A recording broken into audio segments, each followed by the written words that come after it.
Merci, Monsieur le Président, Madame la Ministre, Mesdames et Messieurs les rapporteurs. Alors, les articles 21 et 21 bis posent un principe que nous partageons. Les Jeux doivent évidemment laisser un héritage durable en matière de transport et de mobilité au bénéfice des territoires de montagne et des habitants, et bien au-delà de l'événement lui-même.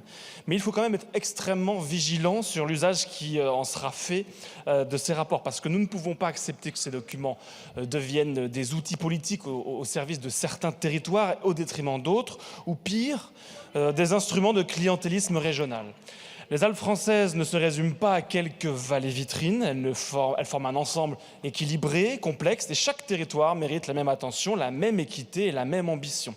Or, on sait, ici, tout le monde le sait, la tentation est grande pour certains exécutifs, notamment régionaux, d'utiliser les Jeux comme un levier de pouvoir pour orienter les investissements, les constructions, les aménagements au profit de leur réseau, de leurs alliés et de leurs clans politiques. Quand on voit chez nous les manœuvres répétées de M. Wauquiez pour tenter de faire main basse sur l'organisation et l'héritage de ces JO, cette vigilance, elle n'est pas théorique, elle est indispensable.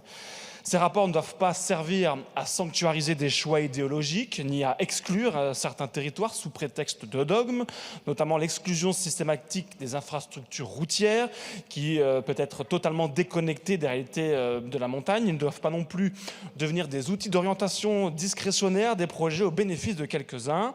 Bref, ces Jeux 2030 doivent servir toutes les montagnes, tous les territoires et tous les habitants, mais pas les ambitions personnelles ou les appareils politiques. Et c'est avec cette exigence de vigilance, d'équité et de responsabilité que nous aborderons donc ces articles. Merci, monsieur le député. Je vous informe que sur l'amendement 130,